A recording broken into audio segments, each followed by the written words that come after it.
Attempt number 2 at the standing start for the first race here at the Shell and Pennzoil Grand Prix of Houston as we await the green light. We are underway. Takuma Sato on pole. He'll win the race to turn number 1. One car stopped, and it is Ed Carpenter who has made contact with the car that is stalled on the front straight. Ed Carpenter making contact with James Hinchcliffe, who did not get out of his gridded space at the start of this one.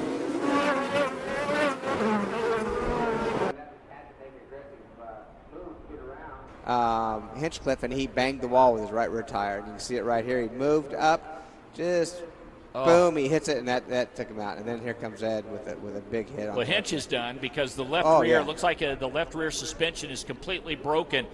Boy, Davey, we're fortunate that it was only 2 cars that did. 20 are left in the tank, 18 are left to go in the race. Consider motivation. Pappas, Gidley, neither one with an apparent ride next year. Looks like Oriol Servia.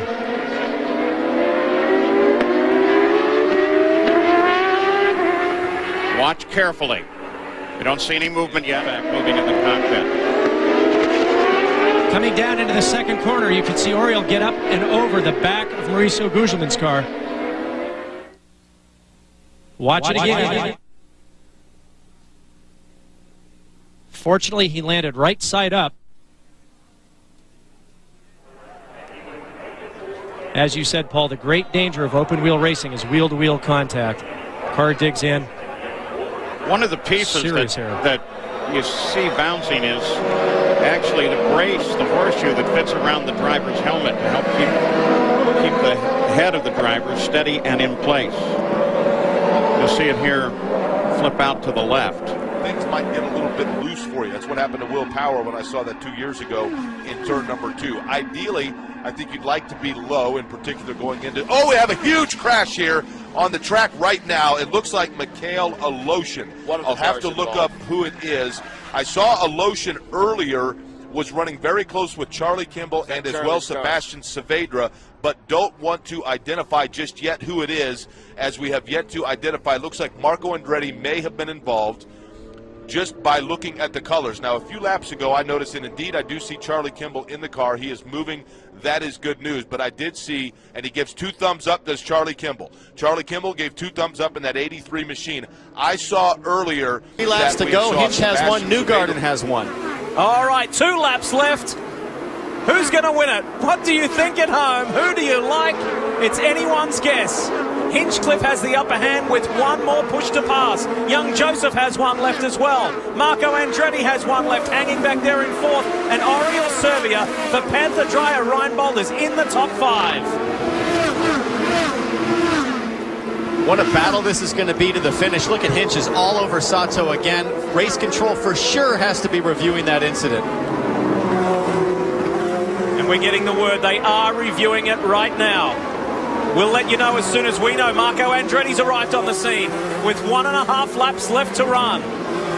Boy, Andretti Autosport has been strong this year. 2 wins. And Marco in the top 4 in the championship. His hands moving there. He was fighting that thing off of turn 10. No attack, no glory. Job done. He's holding on to it for the final lap. James Hinchcliffe now tries to pull out of the draft and just hassle, just annoy, just pressure Takuma Sato. But Newgarden goes to the inside. Joseph Newgarden to the inside. It was 3 wide at one point. And it could be 3 wide coming to turn 1. He moves up into second place. The white flag out, 1 to go. Hinchcliffe responds. Hinch comes back to second. Wow, Sato maintains his lead. Hinchcliffe, Newgarden and Marco Andretti vying for his first podium of the year. This has been brilliant. These final 20 laps have been spectacular.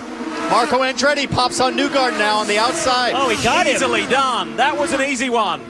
He used his push to pass. So Hinchcliffe has 1 left. Newgarden has 1 left. That's of the top 4 guys. And in the background is looming Oriol Servia. This is far from done. And remember, the last person to get their first and second wins back-to-back was A.J. Allmendinger back in 2006. Is Sato going to repeat history, or is this going to be Hinchcliffe's second win? It's all to play for on this final lap. And Hinchcliffe's on it. Everybody's burning their button. Hitch is on the button. He's got the inside. Sato says no again. Chops him again.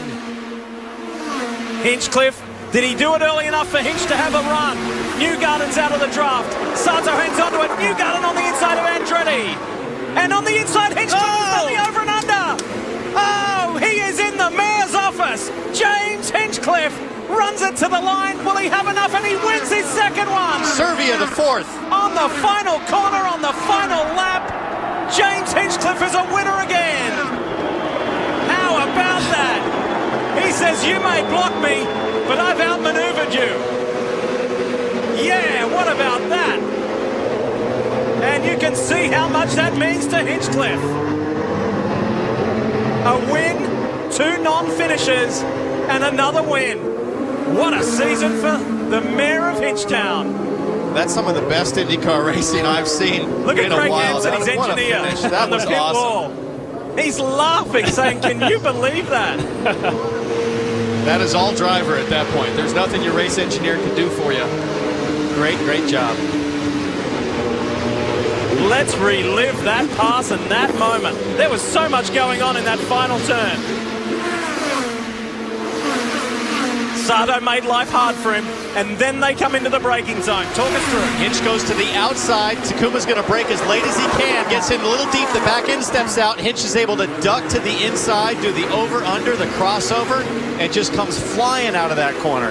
And meantime, Servia passes Newgarden, almost comes home third. Servia ends up fourth. And in the background, what we didn't see was Marco Andretti getting third, his first podium of the year. Servia fourth, Newgarden fifth. How about that finish? That was fantastic. And the GoDaddy team within the Andretti Autosport organization, wow, 3 of the 4 races won by that team.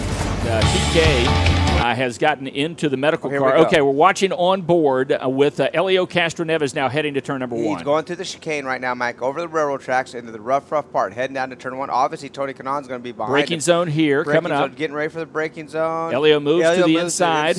Now to the outside. Whoa! Oh, yeah. So Tony Kanaan literally flew over the top of Elio's car as Elio was braking, Davey, to go into turn number 1. Right here. Oh my God! Yeah, I'll tell you what, Tony's throttle stuck or something. Yeah. Tony hit there was no. Oh my goodness. That could have been just incredibly devastating. When you see this, fans, you will not believe that Tony Kanaan walked away from this without a scratch on him, and that by and large everyone is okay. The left side of Tony Kanaan's car got up and over the right rear of Elio's car and then went completely airborne. It looked like a scene out of the Dukes of Hazzard. Yeah, the car flew over, and then Davey landed on all 4s. And you're right, something broke. You know, I almost had to. Now, here's what happened. That back to turn 1 a little bit. It was so rough right there. Now, Elio did lock his brakes up. He went to the right side to avoid some bumps. Right. He went back to the left side of the racetrack. But TK was coming in so hot. Coming in so hot. He either missed his braking point completely, or something like it was almost like the throttle stuck. But I'm telling you, Elio. Well, remember he had a throttle issue at Infineon. Look at Elio run out. You know, he gets out of his car. He running over to Tony to make sure he was okay. easily the first. Elio was easily the first person to the car. Dixon coming out of 4. Looks like he's going to be in the lead for the white flag lap. Here he was 1 year ago in the very same position, but he did not have enough ethanol. 1/2 cup short. He doesn't have to worry this time. Down the backstretch. Scott Dixon looking to set a record, but more importantly, looking to win the championship. And here he comes out of turn number 4. Dixon with Elio and Briscoe. Who's going to win the race? The race goes to Dixon. He gets him right at the stripe. So he wins the race and the championship and the $1 million that goes with it. Let the celebration begin. Good job, boys. Good job.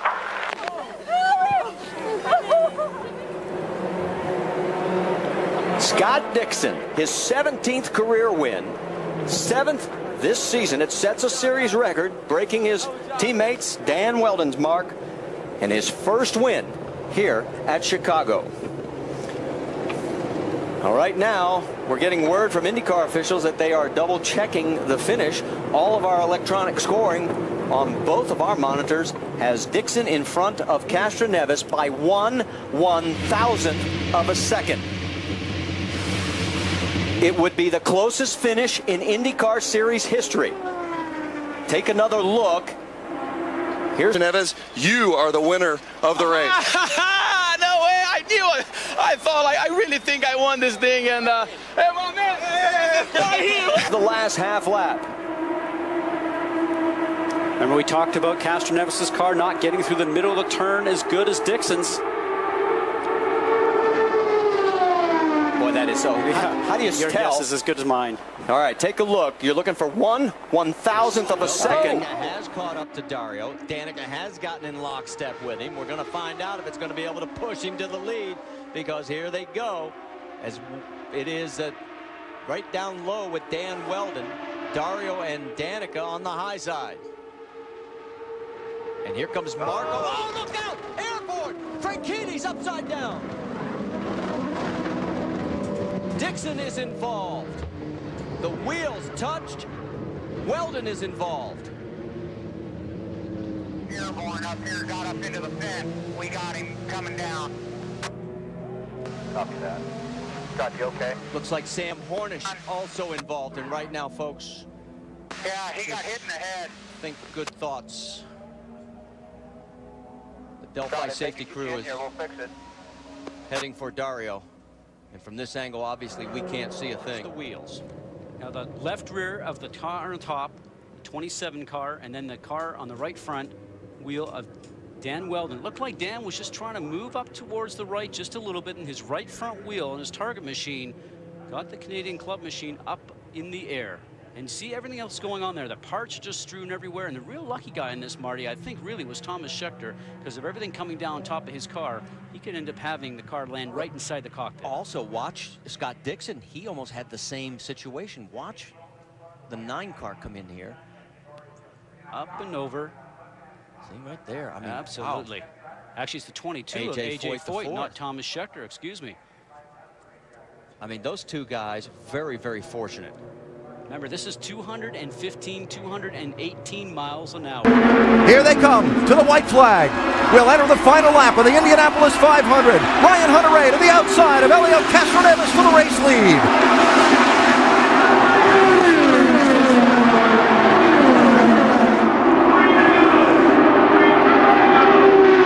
That kind of drafting warm up the photo finish cameras. Half a lap to go.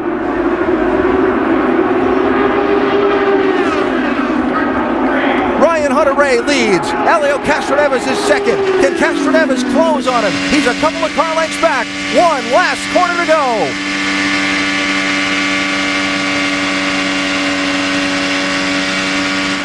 Checkered flag is in the air. Here comes Castroneves.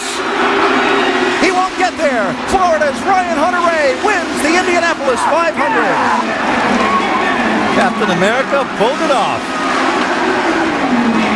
Awesome, man, awesome.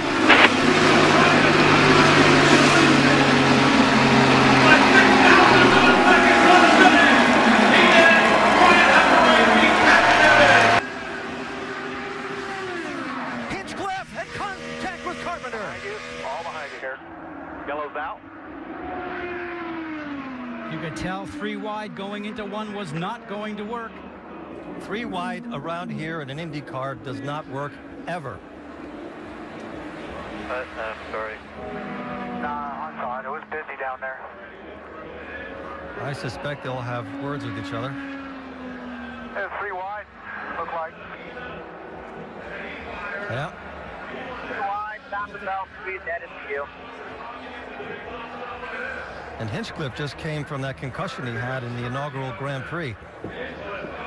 I don't think anybody's really to blame in that. You have to go for these restarts. Elio Castroneves. Check that Townsend Bell. And into turn 1 it went wrong. And amazingly, Townsend Bell made it through. just getting better and better as this race goes on. Looking at Hunter Ray working on Castroneves. You know, with Tagliani, yellows, especially on an oval. Oh, a big crash. Justin Wilson and Tristan Vautier. And James Jakes and collects the debris. Oh, boy, in Serbia. And Joseph Newgarden. Wow, Serbia's car really and Newgarden's car. It's like he tried going through something the way those front wheels are hanging up there. He's riding like a bobsled. Whoa. What happened here? Oriol Servia in the National Guard Panther racing car. That's Tristan Vautier. Boy.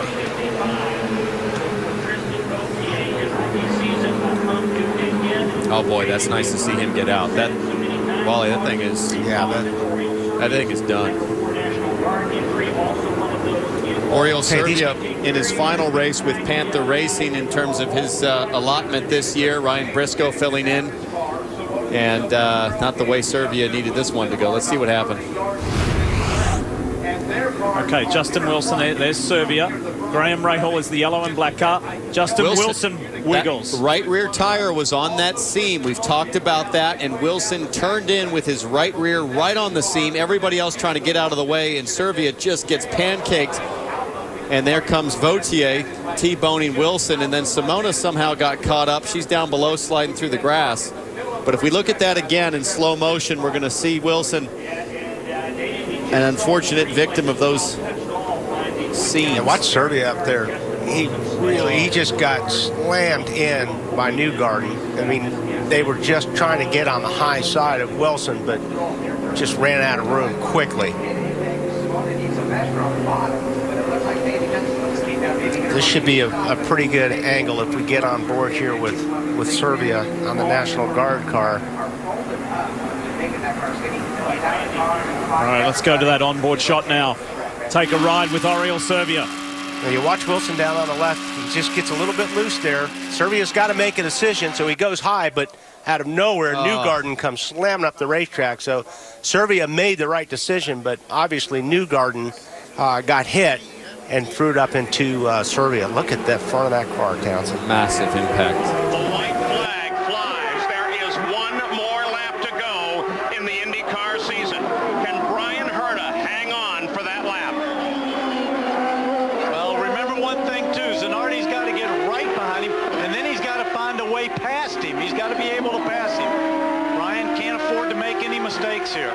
Zanardi is there. He can strike. Jimmy Vasser is in a position that is almost unassailable in the championship right now. He will come home with first championship for Jimmy Vasser.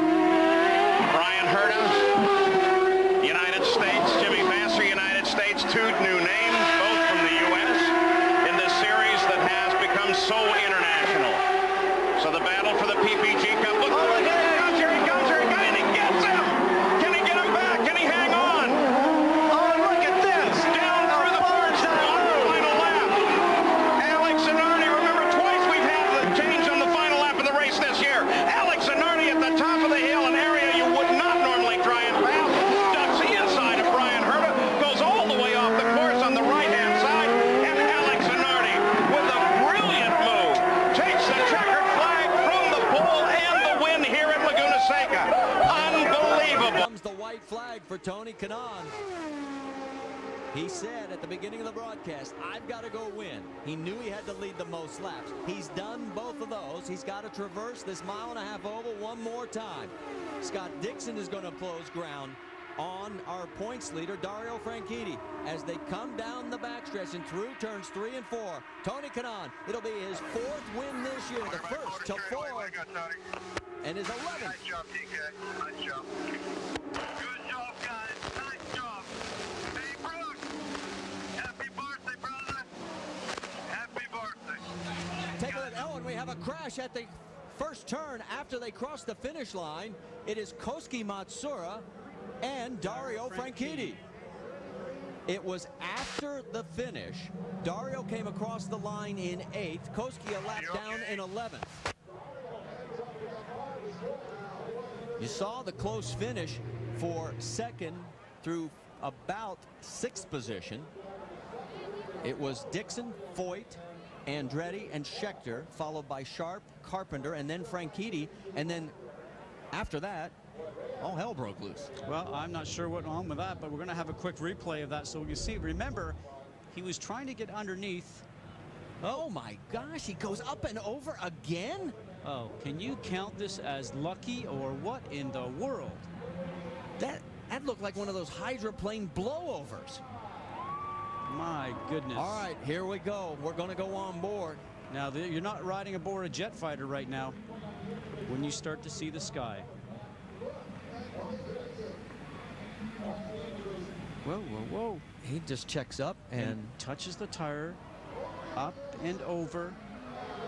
Reminds me of a ride in a fighter plane. This is unreal. And there goes the onboard camera. You know, we saw him take the steering wheel off, climbing out of the car. There he goes flying by that camera. Remember, they're still doing 175 miles an hour just as soon as you get off the throttle. But look at Sage Karam with the fresh tires and the momentum. 2 laps to go from here. 4 miles will decide this race. Up high is Marco Andretti and Sage Karam. Here they come. Andretti was one of those ones on fresh tires. Fresh tires, momentum off of the restart. They were up and running and up to speed when they caught the lead group. And Andretti coming on the high side, cutting to the bottom. Watch this, down low, and Rahal closes the door. That's where you've got to be, Marco. That's where you've got to be. You've got those fresh tires, but not in the middle of the track. You've got to dive down low. You've seen what Briscoe could have done. This is it. 1 lap. Oh, there goes Ryan Hunter-Reay and Ryan Briscoe. And Briscoe flies. Briscoe flips and flies. On the grass, the 2 Ryans came together. Yeah, that looked horrible. And that's a very abrupt end to what was a terrific day for Ryan Briscoe. He gives both thumbs up, which is a good sign. That was wild. I think, yes, Graham Rahal. It's a mess on the front straight, Graham. Slowly, slowly, slowly. What a wild end. Graham, come on around. You're the leader. It's so no one. Wow. Good. Keep your head in the game. So, caution and checkers. Caution and checkers at the same time for Graham Rahal, who ends a 125 race drought. It's his 2nd career victory. So Thomas Scheckter will go to the inside. Now he'll go to the outside of Scott Dixon. Here comes Roger Yasukawa once again. 198 laps are complete. We nearly have contact. Once again, it's Brian Herta in front by less than a car length. Here comes Sam Hornish Jr. to the outside of the back straight. Sam Hornish Jr. takes a look to the outside. Brian Herta with 2 wheels below the white line, trying to protect that white line. Sam's going to try to bowl side by side. They're already in 4. Here comes Dixon. He wants in that fight. White flag is out. The entire crowd on its feet at Chicagoland Speedway. Sam Hornish Jr. is nosed in front by a half a car length, but Herta has the inside line. Off of turn number 2, it will be Herta by half a car length. Now stay side by side to the exit to the back straightaway. Sam Hornish Jr. trying to get the advantage on Herta. They are dead even. Now Hornish starts to pull in front. They set up for turn number 4. Mike, who's going to win it? It's a near carbon copy of last year's race. Herta will go to the high side to 3. Wow! And it will be Sam Hornish Jr. Hornish has won the race by 99 10,000ths of a second as Hornish, Dixon, and Herta go 3-1. All the way to the final. Whoa, that's a huge crash. EJ Viso was at Marco Andretti. There's 4 or 5 cars involved in that. Turn 10 for the final time. It's a Penske day. It's a Will Power day in Houston. Dario Franchitti. That is a nasty crash. Takuma Sato and Viso. Dario Franchitti, I think, is in pain. That looks like a heavy, heavy crash. I can see him put his head back. As a driver, I feel like I see the wincing there, but let's hope they're okay. And there's the marbles on the outside there. Sato gets loose. Oh, no. Oh, my goodness. That is a horrifying ride for Dario Franchitti. Oh, man. That is an oval crash we've seen before, and we hate to see that kind of impact. Sato, oh, boy. Well, look at the debris go through. Oh, boy. And fencing. Yeah, it does look like there might be some some debris into the grandstands as well. That is a violent impact. Fortunately, the fence kept the car in the racetrack. This is Graham Rahal arriving on the scene. Full course yellow, full course yellow. Can you get through there? So Sato gets loose, and Dario's got nowhere to go. That is a thundering blow. Yeah. To stop, once Andre got in the box, Moore took off as I was carrying my tire out. His left rear hit the tire I was carrying, knocked it out. We've got to go back upstairs. We've got a car problem. in the big problem. Several cars off, and one of them has flipped over. 3 cars involved. Michael Andretti. Like Michael Andretti looked like Mark Blundell in that bright Motorola colored car.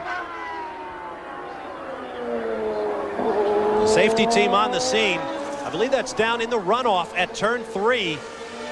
Look at that, tires, wheels everywhere. I believe I heard Michael speaking on the radio. There's Blundell's car in the foreground. Somebody else walking away from and it. P.J. Jones. P.J. Jones walking away from his car. Okay, through the kink on the back straightaway. 2 cars in front of him. Slips inside. He taps P.J. trying to pass him. Look at that. And he lands upside down on the track. Rolling again, tumbling. Look at that. What a ride through that. Oh. That is unbelievable. And is that not a testament to the safety of these cars that this guy's looking to get out of there? Another look from overhead. Now that was Zanardi and J.J. Lado, and they touched and took off J.J. Lado's wing. And look at Michael come. Oh, unbelievable. So that action took place ahead of the knot of 3 cars as Michael tried to shoot the gap between P.J. Jones and another car in real time. The violence of that crash is unbelievable. Side guys, what will be the strategy is Peter Dempsey in the red and white car will watch. Here comes Chavez on the outside. He's going to wait. It looked like he was going to try and make it too wide, which would have put Karam in a tough position, but now he ducks back, and we'll go on to the backstretch in a second. Carlos Munoz in the 26th. Dialyser entry out in front, took over the lead on lap 14, has led the last 25 laps. Here we go, side by side, head to 3. Here's the move for Karam.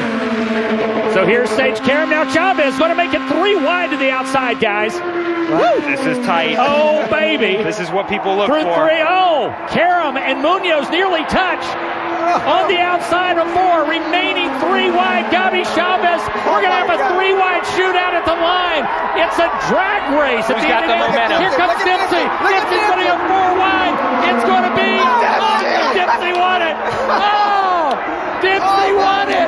That was a 4-wide finish in Indy Lights. Unbelievable. That is the craziest finish in history of anything, I think. Oh, that's got to be the best finish ever at IMAX. 4 wide at the Indianapolis Motor Speedway, and it's Peter Dempsey, the Irishman, who gets his first Firestone Indy Lights win by going to the outside 4 wide and winning it by, oh my gosh. Unreal. Oh, let's watch it again. That's incredible. Got to be the greatest finish in the history of this speedway as Dempsey, maybe by 4 inches. That looks staged, Mike. Look how staged that picture looks. That's an actual race run to the finish. Oh, my word. 26 thousandths of a second, the difference at the line as it is Dempsey who wins it. Chavez winds up second. Karam third, and Munoz, who was the 26 10,000ths. And people could not hear the reaction. Unbelievable. .0026 as, guys, it will not get better than How that. could you make it better? It will not get better than that. Boy, Peter Dempsey, we've talked about this guy maturing. What an unbelievable drive now by Peter Dempsey.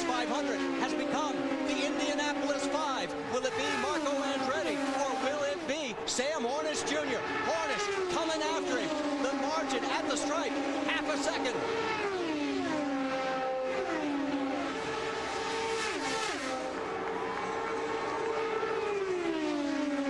The look of Mario Andretti and the captain tells it all. Here comes Hornish. He's closing on Marco Andretti. This does not look good. Oh, Sam should have waited. He should have waited until the front stretch. It may cost him dearly because this time by, it will be 1 lap to go. Just listen to the crowd as they come down the front stretch.